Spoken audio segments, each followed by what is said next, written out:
हम शेयर बाजार की सीरीज लेके चल रहे हैं जिसमें आज हम देखने वाले हैं प्रेफरेंस शेयर्स क्या होते हैं और प्रेफरेंस शेयर्स के कौन कौन से प्रकार हैं।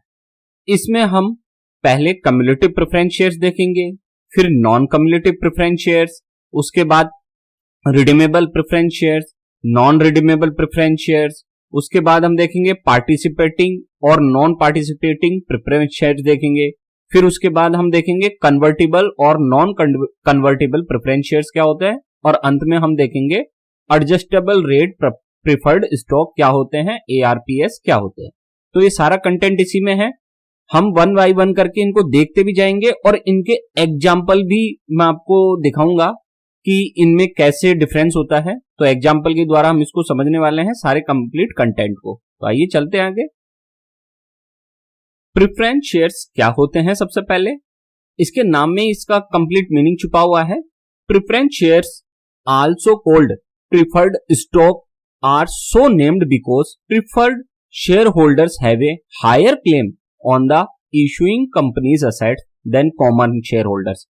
हमने पिछले वीडियो में वैसे कॉमन शेयर होल्डर्स और प्रेफर्ड जो शेयर होल्डर होते हैं उनमें अंतर समझा था। मैं फिर भी यहां हल्का बता देता हूं कि प्रेफरेंस शेयर्स को कुछ एक्स्ट्रा बेनिफिट मिलते हैं कॉमन शेयर होल्डर्स की तुलना में। कॉमन शेयर होल्डर्स कौन है? हम लोग जो नॉर्मली हम ट्रेडिंग करते हैं शेयर मार्केट में, उनको कॉमन शेयर होल्डर्स या शेयर होल्डर्स कहते हैं। और प्रीफर जो शेयर होल्डर्स होते हैं, प्रेफरेंस वाले स्टॉक्स जो लेते हैं, उनको कुछ एक्स्ट्रा बेनिफिट दिया जाता है कॉमन शेयर होल्डर्स की तुलना में, इसीलिए इनको प्रेफरेंस शेयर्स कहते हैं। तो देखते हैं कौन कौन से प्रेफरेंस शेयर्स होते हैं और उनको क्या बेनिफिट मिलते हैं। प्रेफरेंस शेयर्स का कौन सा प्रकार, ये कैसे पता चलेगा? कई प्रकार के प्रेफरेंस शेयर्स होते हैं, इसलिए आपने कौन से प्रकार का प्रेफरेंस शेयर लिया है ये जानने के लिए आपको शेयर सर्टिफिकेट देखना होगा। बहुत सारे प्रेफरेंस शेयर्स होते हैं, आपको कैसे पता चलेगा कि मुझे कौन सा प्रेफरेंस शेयर्स मैंने लिया है? तो जो शेयर सर्टिफिकेट होता है उस पर लिखा होता है उसका टाइप। तो देखते हैं हम। ये देखिए एक सैंपल लाया हूं मैं आपके लिए प्रेफरेंस शेयर्स का। इसमें साफ लिखा हुआ है 0.01% cumulative redeemable preference shares each of ₹10, amount paid up पर शेयर ₹10। तो इस तरीके से आपको ये पता चल जाएगा कि किस टाइप का आपका प्रेफरेंस शेयर है और इस तरह से ये शेयर सर्टिफिकेट आता है। आजकल शेयर सर्टिफिकेट दूसरे और आने लग गए हैं, मेरे पास जो अवेलेबल हुआ मैं एग्जाम्पल के लिए आपके पास लाया हूं। ठीक, आगे बढ़ते हैं। अब हम देखते हैं टाइप्स ऑफ प्रेफरेंस शेयर्स का पहला प्रकार कम्युलेटिव प्रेफरेंस शेयर्स क्या होते हैं, इसको समझते हैं। पहले हम इसकी थ्योरी समझेंगे, फिर इसको प्रैक्टिकल एग्जांपल के द्वारा समझेंगे।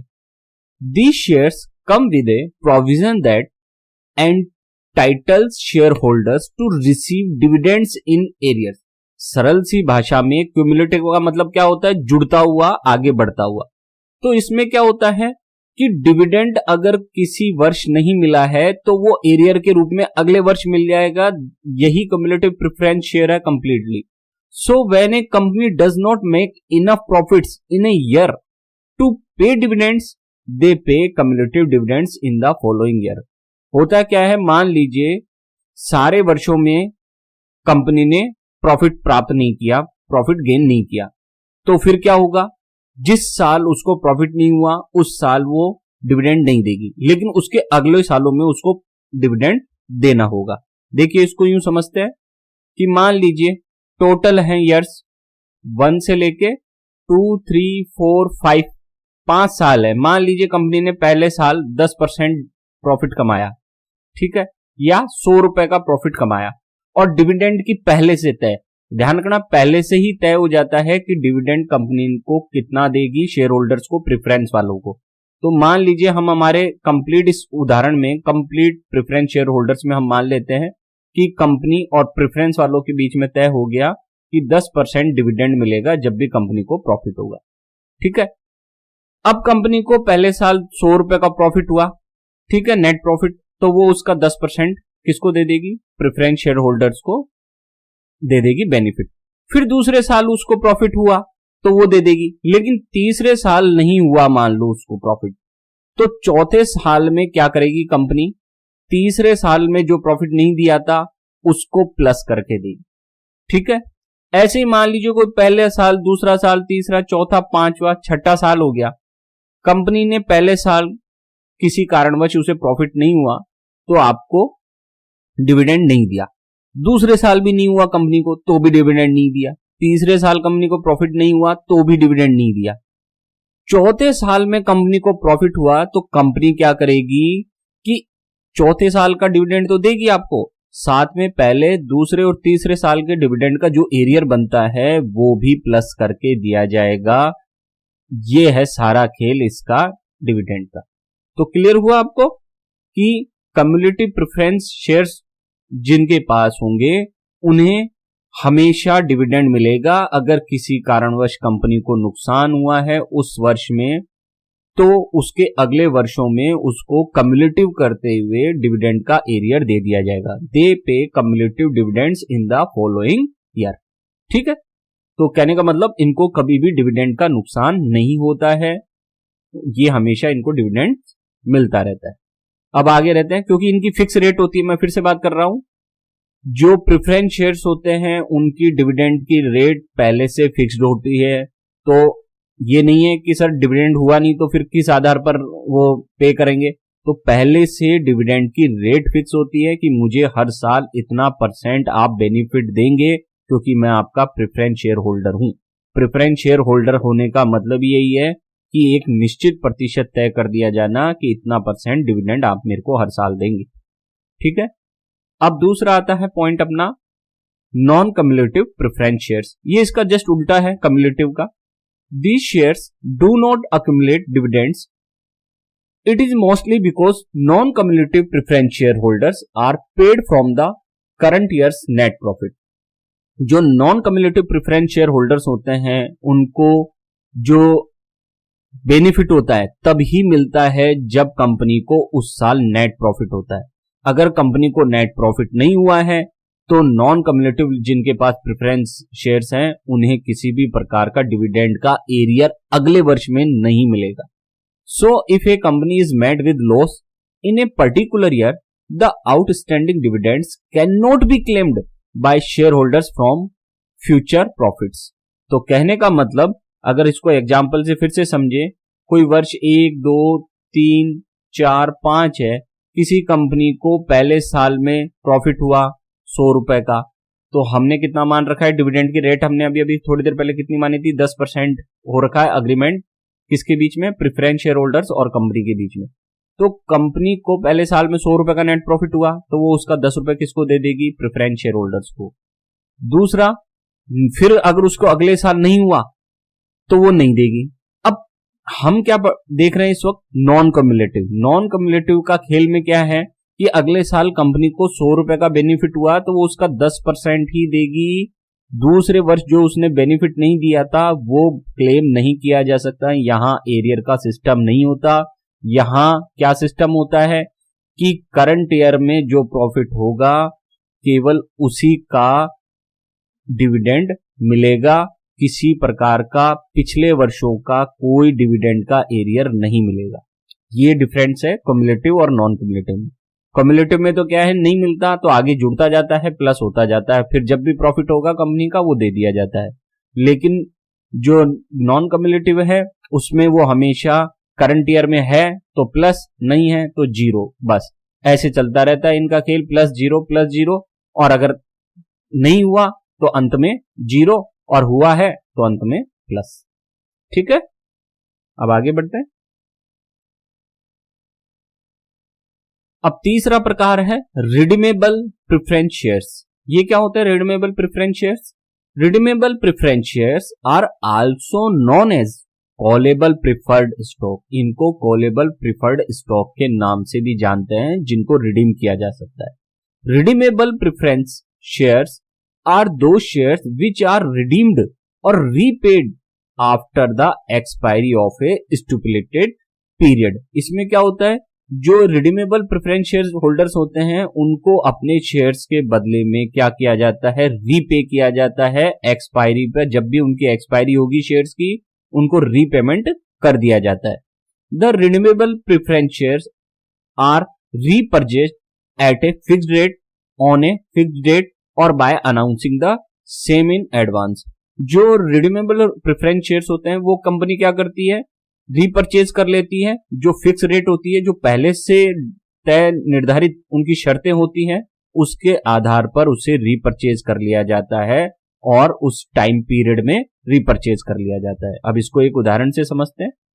अब देखिए एग्जांपल इसका, कि मान लीजिए रिडीमेबल शेयर के बारे में बात कर रहे हैं हम। तो मान लीजिए कोई कंपनी और रिडीमेबल शेयर होल्डर्स के बीच में कॉन्ट्रैक्ट हो गया है कि 5 साल में कंपनी रिडीम कर लेगी, रीपेमेंट कर देगी। इसका मतलब क्या हुआ कि मान लीजिए कि रिडीमेबल शेयर होल्डर्स ने 100 रुपए पर शेयर के हिसाब से शेयर्स खरीदे थे कंपनी से, तो 5 साल बाद वो मेच्योर हो जाएंगे, क्योंकि अग्रीमेंट 5 साल का हुआ है, 5 वर्ष का हुआ है। तो जितने वर्षों का अग्रीमेंट हुआ है उस वर्षों के बाद कंपनी सारा का सारा शेयर होल्डर्स से वापिस से ले लेगी और उस शेयर होल्डर्स को बदले में जो प्राइस तय की गई थी, जो अग्रीमेंट हुआ था दोनों के बीच में, उसके आधार पर वापिस से सारा पैसा उसको रीपेमेंट कर दिया जाएगा और इस प्रकार से कंपनी रीपरचेज कर लेती है सारे शेयर्स को। ठीक है, ये हो गया क्लियर। अब आगे बढ़ते हैं। चौथा प्रकार है नॉन रिडीमेबल प्रेफरेंस शेयर्स। ये जो रिडीमेबल प्रेफरेंस शेयर था उसका उल्टा है।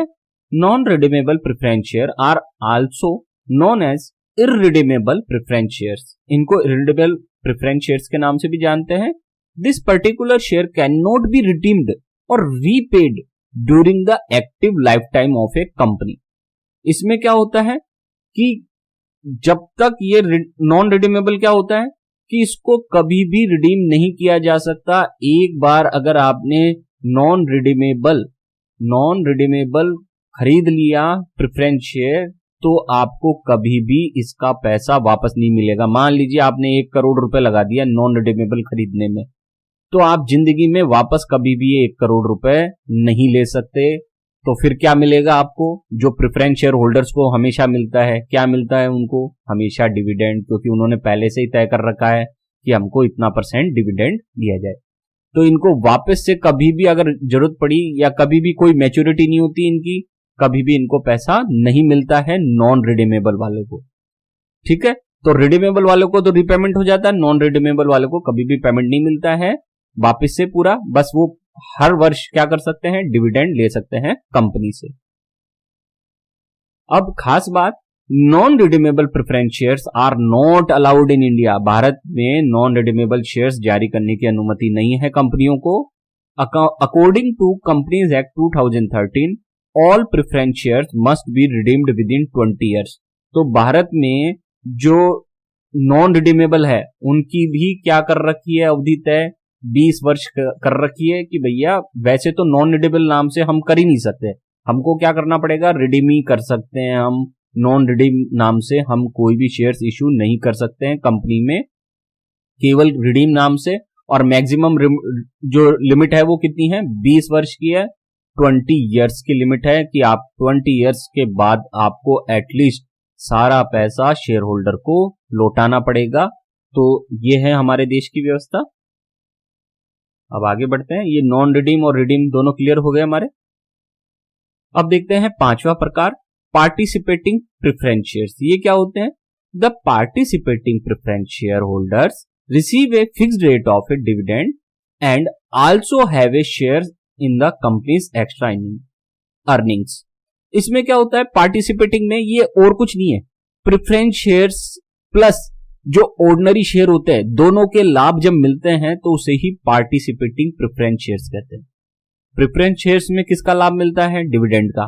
पार्टिसिपेटिंग जो प्रेफरेंस शेयर्स होते हैं उसमें डिविडेंड की रेट जो है ना वो चेंज हो जाती है। कैसे, अभी मैं बात करूंगा इसकी उदाहरण में। Participating preference share holders are entitled to share the surplus profit of the company in addition to preference dividend. इसमें क्या होता है कि जो जिसके पास पार्टिसिपेटिंग प्रेफरेंस शेयर होते हैं उसको सरप्लस प्रॉफिट भी मिलता है। डिविडेंड तो मिलता ही है, साथ में जो सरप्लस प्रॉफिट हुआ है कंपनी को उसमें भी उसको हिस्सा मिलता है। इसी कारण इसे पार्टिसिपेटिंग प्रेफरेंस शेयर्स कहते हैं। अब देखिए इसको समझिए कि मान लीजिए अभी हमने बात की थी कि कितने % का डिविडेंड तय कर रखा है प्रेफरेंस शेयर होल्डर्स ने, 10% का कर रखा है। हमने ये मान लिया है शुरुआत में ही कि प्रेफरेंस शेयर होल्डर जो भी हैं उसके बीच और कंपनी के बीच में डिविडेंड की रेट क्या हुई है तय 10%। अब मान लीजिए कंपनी को मुनाफा ज्यादा हो रहा है, बहुत ज्यादा मुनाफा हो रहा है, और वो जो अपने ऑर्डिनरी शेयर होल्डर्स हैं, ऑर्डिनरी जो शेयर होल्डर्स है उनको मुनाफा दे रही है 20% का। अब इस हिसाब से तो इनको नुकसान होने लगा, क्योंकि जो ऑर्डिनरी शेयर होल्डर्स है उनको 20% का डिविडेंड बांटा जा रहा है ना, और इनको कितना बांटा जा रहा है, केवल 10% का। तो जो पार्टिसिपेटिंग वाले होते हैं उनको ये फायदा होता है कि इन्हें 10% नहीं, इनको किस रेट से मिलेगा डिविडेंड, 20% की रेट से। इनको कितनी रेट से मिलेगा, 20% की रेट से मिलेगा। और अगर मार्केट में मान लीजिए 5% ही दे रही है कंपनी रिटर्न, तो इनको 10% की रेट से मिलेगा। यानी कि जो भी हायर होगी उस रेट से इनको डिविडेंड मिलेगा जो पार्टिसिपेटिंग में है। जिनके पास पार्टिसिपेटिंग प्रेफरेंस शेयर्स हैं उन्हें हायर रेट से डिविडेंड मिलता है। अगर उनकी खुद की डिविडेंड रेट तेज है तो उन्हें उससे मिलेगा, जैसे 10% है तो 10% है तो 10% मिलेगा, और अगर 20% ऑर्डिनरी शेयर्स को मिल रहा है डिविडेंड तो उनको 20% की दर से डिविडेंड मिलेगा। ये है डिफरेंस। इसलिए पार्टिसिपेटिंग शेयर्स में ज्यादा फायदा होता है क्योंकि वो ऑर्डिनरी शेयर्स का भी फायदा उठा सकते हैं। तो ये क्लियर हुआ हमारा पार्टिसिपेटिंग वाला। अगला है छठा, नॉन पार्टिसिपेटिंग प्रेफरेंस शेयर्स। ये क्या होते हैं, इसका उल्टा है पार्टिसिपेटिंग का। Non participating preference share holders do not have a share in the extra earnings और surplus assets during the liquidation of a company. तो जैसे पार्टिसिपेटिंग प्रेफरेंस में तो उसको क्या मिल रहा था, डिविडेंड प्लस एक्स्ट्रा जो सरप्लस हुआ था उसका भी डिविडेंड मिल रहा था। लेकिन इस केस में जो कंपनी और शेयर होल्डर्स के बीच में तय हुई है, जैसे हमने मान लिया था कि 10% तय हुई है तो वो 10% ही डिविडेंड मिलेगा। कंपनी अगर अपने ऑर्डिनरी शेयर होल्डर्स को 20% डिविडेंड दे रही है तो इनको वो 20% का लाभ नहीं मिलेगा। This type of share entitles its share holder to receive only the prefixed dividends. Prefixed जो डिविडेंड रेट होती है वही इनको मिलेगा। मार्केट में अगर डिविडेंड रेट तेज है, जो ऑर्डिनरी शेयर होल्डर्स हैं उनको कंपनी ज्यादा डिविडेंड दे रही है तो उसका लाभ इनको नहीं मिलेगा। नॉन पार्टिसिपेटिंग वालों को इसका लाभ नहीं मिलता है। अब आता है 7th पॉइंट पे, कन्वर्टिबल प्रेफरेंस शेयर्स। ये क्या होते हैं? Convertible shares are those shares which enable holders to get them converted into equity shares at a fixed rate. जिनके पास कन्वर्टिबल प्रेफरेंस शेयर्स होते हैं उनको कंपनी पहले से तय शर्तों के आधार पर ये अनुमति देती है कि आप अपने प्रेफरेंस शेयर्स को ऑर्डिनरी शेयर्स में, इक्विटी शेयर्स में कन्वर्ट कर सकते हैं। इसी फैसिलिटी को कन्वर्टिबल प्रेफरेंस शेयर्स कहते हैं। मान लीजिए किसी ने प्रेफरेंस शेयर्स लिया और उसको लग रहा है कंपनी बहुत ज्यादा ग्रो कर रही है तो मुझे प्रेफरेंस शेयर्स रखकर नुकसान हो रहा है, तो वो क्या करेगा कि जो उनकी पहले से प्री फिक्स्ड रेट है और जो पहले से पीरियड तय है कि उससे पहले आप कन्वर्ट नहीं कर सकते, जैसे मान लीजिए 5 साल की तय कर ली, टाइम पीरियड 5 साल का तय कर लिया कि 5 साल से पहले आप कन्वर्ट नहीं कर सकते, तो प्रेफरेंस शेयर होल्डर क्या करेगा, 5 साल के बाद अगर उसको लगता है कंपनी बहुत स्पीड से ग्रो कर रही है और मुझे केवल डिविडेंड के रूप में ही लाभ मिल रहा है, जबकि जो ऑर्डिनरी शेयर होल्डर है उनको डिविडेंड का लाभ भी मिलता है और शेयर मार्केट की प्राइस का लाभ भी मिलता है। हमने इस पिछले वीडियो में ऑर्डिनरी शेयर और प्रेफरेंस शेयर्स में कंप्लीट बेनिफिट का अंतर देखा था, आप वो वीडियो जरूर देख लें। तो जैसे ही उसको लगता है तो वो अपने प्रेफरेंस शेयर्स को किस में कन्वर्ट कर लेगा, ऑर्डिनरी शेयर्स में। क्यों कन्वर्ट कर लेगा? क्योंकि उसको डिविडेंड का भी लाभ मिलेगा वहां पे ऑर्डिनरी शेयर में, और कंपनी चूंकि बहुत ज्यादा ग्रो कर रही है तो उस ग्रो करने के कारण जो उसकी इक्विटी शेयर्स की जो प्राइस है वो बढ़ेगी, तो उससे भी उसको बेनिफिट होगा। These shares can only be converted after the expiry of a specified time within a given period। तो मैं पहले बता चुका हूं, जो पहले से तय शर्तें होती हैं कंपनी और प्रेफरेंस शेयर होल्डर्स के बीच में, उसके बाद ही और उस रेट पे ही वो कन्वर्ट कर सकता है अपने कन्वर्टिबल प्रेफरेंस शेयर्स को ऑर्डिनरी शेयर्स में। ठीक, अब देखते हैं 8वां, non convertible preference shares. Simple सी बात, the holders of non-convertible preference shares do not have the option to convert their holdings into equity shares। इनको अनुमति नहीं होती है, जिनके पास नॉन कन्वर्टिबल प्रेफरेंस शेयर्स होता है वो कभी भी अपने शेयर्स को ऑर्डिनरी शेयर्स में या इक्विटी शेयर्स में नहीं बदल सकते, वो हमेशा नॉन कन्वर्टिबल ही रहेंगे। They can only enjoy the preferential benefit. उनको क्या मिलेगा? नॉन कन्वर्टिबल और कन्वर्टिबल में से क्या बेनिफिट मिल रहा है?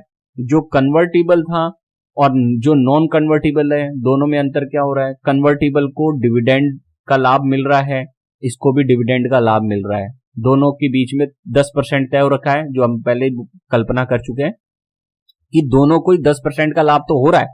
लेकिन कन्वर्टिबल वाले को और एक्स्ट्रा बेनिफिट क्या है कि यदि उसको लगता है मार्केट ग्रो कर रहा है और जो शेयर प्राइस आज 100 की है, कल 200 की हो रही है, कल 300 की हो रही है, तो वो इसका अगर लाभ लेना चाहता है तो वो क्या करेगा? इस कन्वर्टिबल को किस में बदल देगा? प्रेफरेंस शेयर्स को किस में बदल देगा? ऑर्डिनरी शेयर्स में बदल देगा, जिससे उसको इन चीजों का लाभ होने लग जाएगा। लेकिन नॉन कन्वर्टिबल इसको बदल नहीं पाएगा, कन्वर्ट नहीं कर पाएगा, इसलिए उसको कभी भी इस चीज का लाभ नहीं मिलेगा। यहां ये नुकसान है। ये है दोनों में बेसिकली अंतर। अब आगे बढ़ते हैं। अब आता है 9वां point, adjustable rate preferred stock, जिसे ARPS भी कहते हैं। Adjustable rate preferred stock ARPS is a way that a company can issue preferred shares whose dividends float with some benchmark interest rate such as MCLR, marginal cost of fund based lending rates। इसमें क्या होता है? इसमें ये होता है adjustable वाले में कि पहले से तय हो जाता है, कंपनी क्या है अपने आप को लॉस से बचाने के लिए वो क्या करती है। वैसे तो हमने अभी कल्पना में क्या माना कि डिविडेंड की रेट प्रेफरेंस शेयर होल्डर्स में कितनी तय हुई है? 10%। लेकिन कुछ कंपनियां क्या करती हैं एडजस्टेबल वाले में वो क्या करती है कि 10% नहीं देंगे हम आपको डिविडेंड, हम आपको देंगे जितनी भी मार्केट में इंटरेस्ट रेट होगी, जितनी भी मार्केट में जो इंटरेस्ट रेट है उस पे हम आपको 5% बेनिफिट देंगे। कहने का मतलब कि मार्केट में इंटरेस्ट रेट मान लीजिए 2% चल रही है तो वो केवल 7% ही देगी, और अगर मार्केट में इंटरेस्ट रेट 8 हो गई तो वो 13% का बेनिफिट देगी। तो जैसे जैसे इंटरेस्ट रेट चेंज होगी वैसे वैसे जो एडजस्टमेंट वाले प्रेफरेंस शेयर होल्डर्स हैं उनका बेनिफिट भी घटता बढ़ता रहता है। इससे कंपनी को फायदा होता है क्योंकि कंपनी को नुकसान नहीं होता, तो वो ज्यादातर ये जारी करने की कोशिश करती है। तो ये हो गया क्लियर।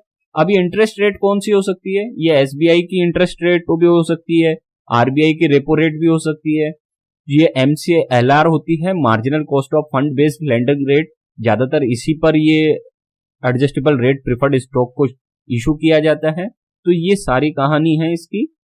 उम्मीद है आपको मेरा वीडियो अच्छा लगा होगा, आपको ये टॉपिक्स क्लियर हुए होंगे। प्रेफरेंस शेयर्स कितने प्रकार के होते हैं और प्रेफरेंस शेयर्स के हमने ये सारे प्रकार